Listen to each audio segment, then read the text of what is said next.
Hello mga kablazi! Kamusta kayong lahat? So medyo na-busy nga kami sa live kaya natagalan ng release ng aming episode. Anyway, this episode is very special for us because in this video, we are visiting Team Batangas! This is actually the first time that we travel this far for a Just of game, and we are super excited to finally meet the players and experience the community.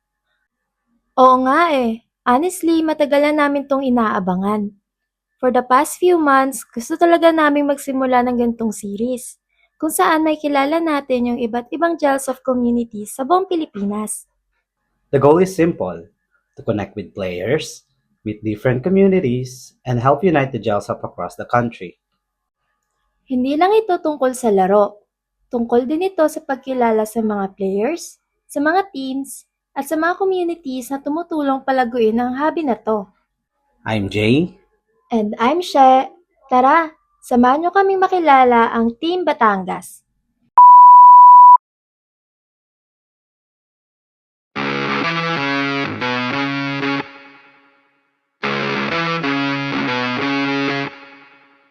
Sugod mga Batangueño!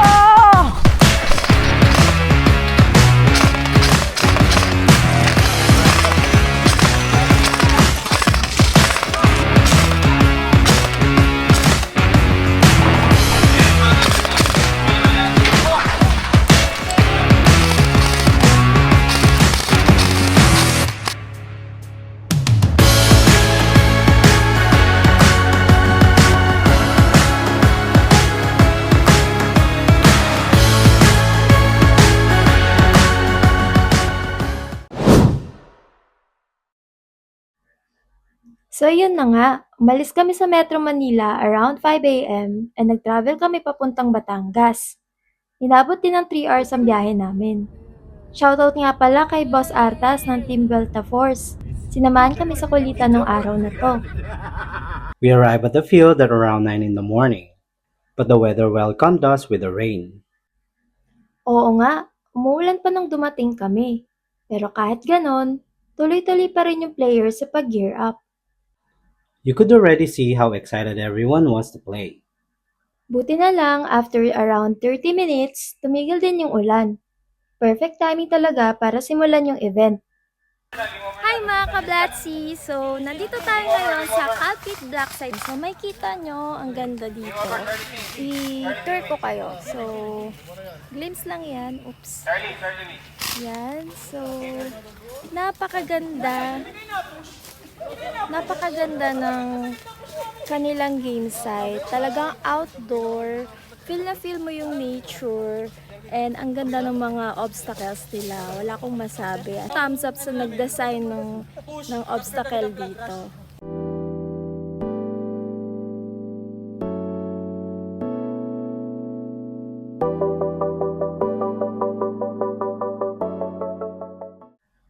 Bago magsimula ang first game, the Calfit site admin Sir Angelo Pesigan walk us through the safety guidelines and engagement rules of the game.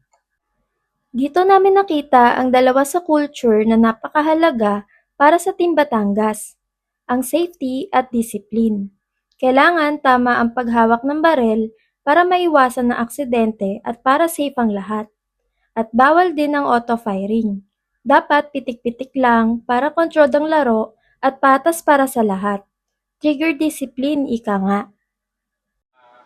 Sabi ko kanina, first mission natin is yung safety ng bawat isa.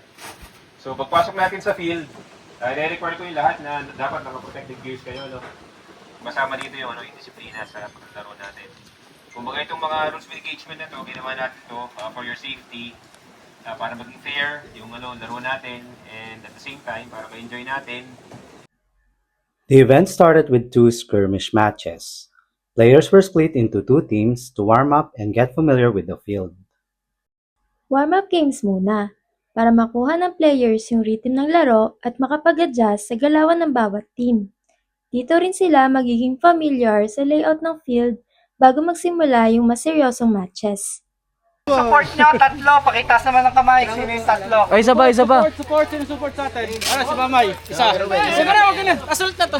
Silang, ang vision dalawa, assault na. Assault na yan. Isa pa daw. Ako. Yung sa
Hit! Double hit, boss.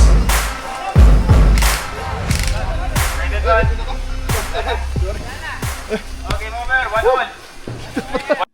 After the two skirmish games, everyone was already warmed up. You could see the team starting to understand the field and how each other played. Oo nga eh, parang warm-up lang yon. Pero ramdam mo na agad yung energy ng players. Competitive yung laro, pero very friendly pa rin yung atmosphere.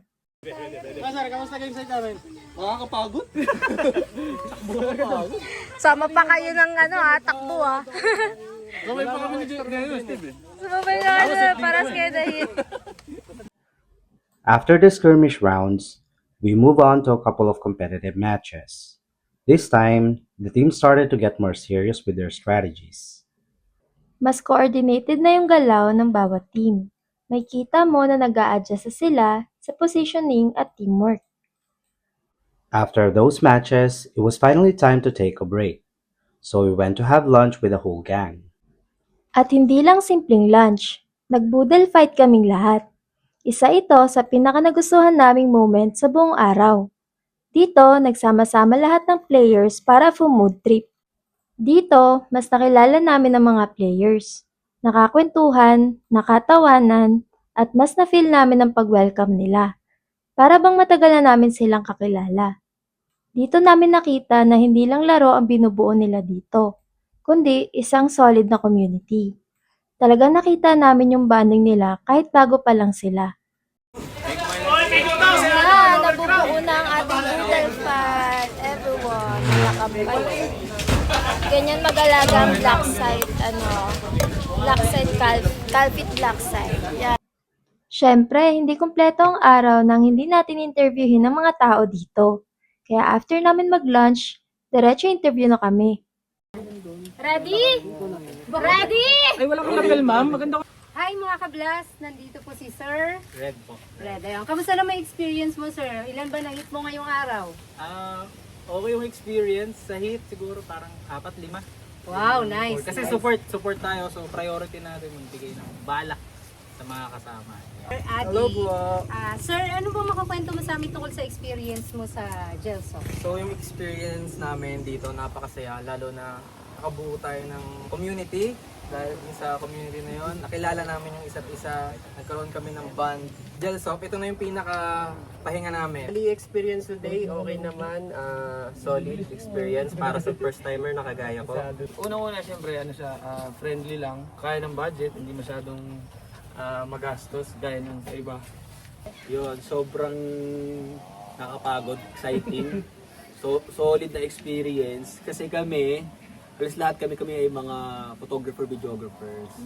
Yun, so ako ay videographer slash editor. So more on computer, camera hawak.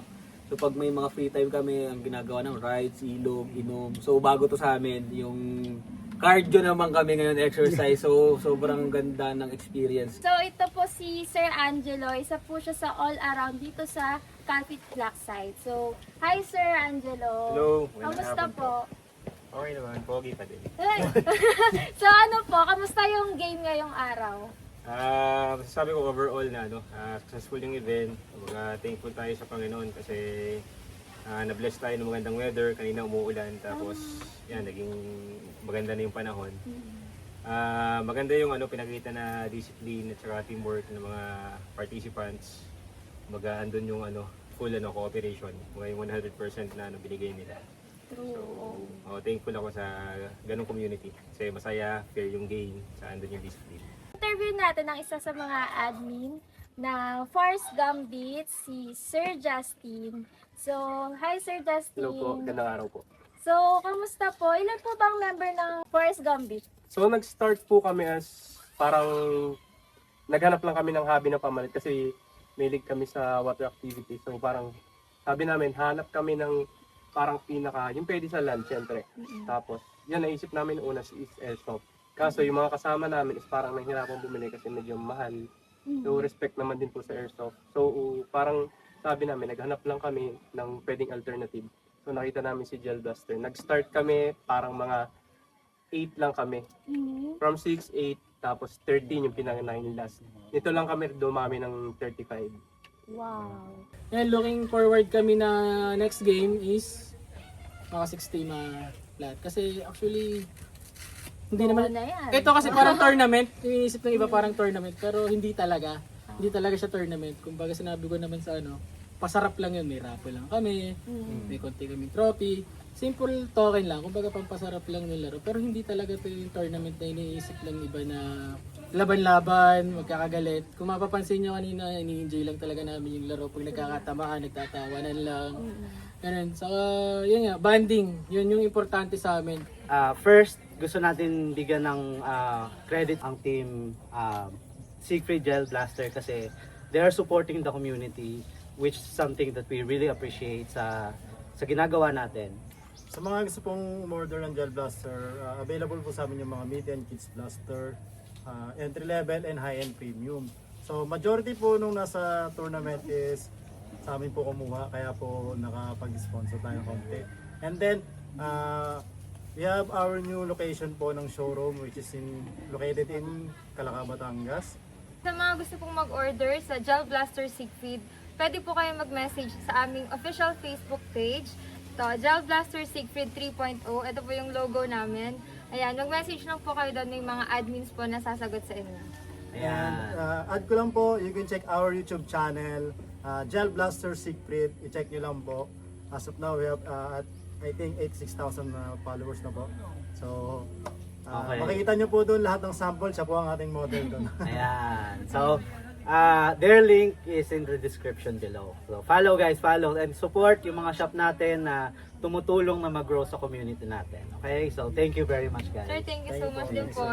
Nakikita talaga namin kung gaano nila pinapahalagahan yung community na binubuo nila dito. Hindi lang sila naglalaro. Nagtutulungan din silang palaguin yung Gelsoft dito sa Batangas. And of course, after the interviews, we went right back to the field. Dahil tuloy na ulit ang laban. The competitive matches continued. Mas intense na yung laro kumpara kanina. Mas competitive na yung bawat team sa galaw nila sa field. Everyone gave their best until the very last match of the day.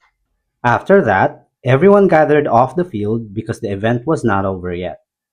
Dahil may isa pang inaabangan ng lahat, ang raffle.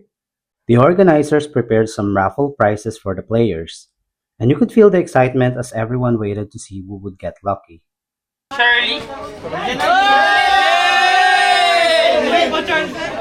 Nagbigay din sila ng recognition sa mga players na nagpakita ng malaking contribution sa buong event.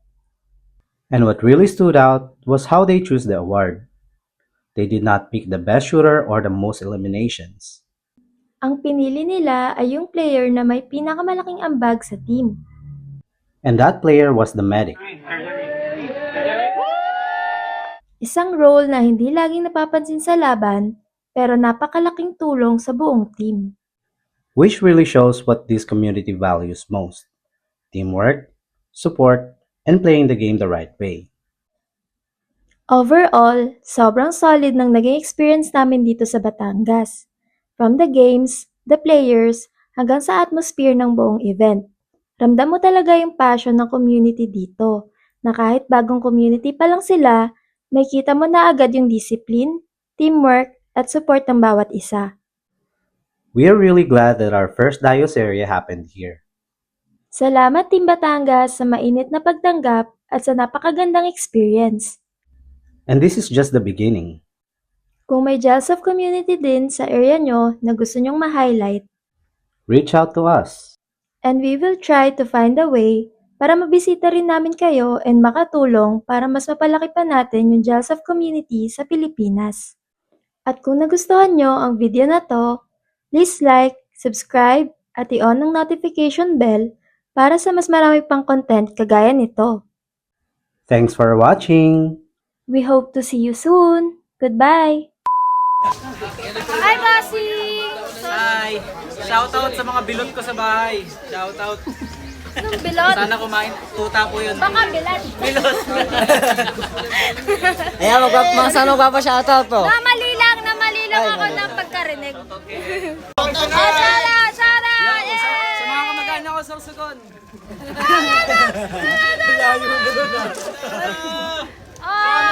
Sa Germany. Yung kalaban ko sa Cotabato ah. Shoutout sa nanay ko, hindi ako nagpaalam. Shoutout sa pamilya ko sa Germany. Sayap na ako. Uwi pa ako. Shoutout kay Renz. Shoutout na lang. Papaliwanag. One man down. Grabe naman mga. Ang daming energy. Ang dami niyo naman energy. Parang di kayo galing sa laro. Bumalik na uli ang aming ano. Uy! Uy! Uy! Uy! Oh, pang! Oh! Oh, may mukbang tayo. Talaga naman. Napakaswerte naman natin sa ano, Alfred Lakeside. Ako wala. Ito po. Thank you! Ayun o. Oh. Ano to, boss? Wala. Boss po. Uy, thank you! Ayan o, may ano tawag dyan? Ang tawag dyan, boss? Patch. Dito. Poodle fight. Ayun! Sa dulo kasi ng ano ko. Kandila. Ay, may pa-poodle fight sila. Napakagaling na. Shoutout, bossing! Hello po! Yan, mamaya mag-interview tayo ah. Ayan. O mamaya-maya magmumukbang na tayo. Ganda pa naman ng bakbakan nun. Kaya walang drone. Sobe. Nagpaparinig ko, wala nang drone. Wala eh, lobat. Nalobat. Sige po. Ayun o, napakasaya naman nila dito. Oh. Forma boy ah. Sabi magugulat ka boy. Ayun o. Ayun o. Tagbas na? Okay na, sige na, bumalik ka na. Tumakbo ka na pabalik. Sunod kami.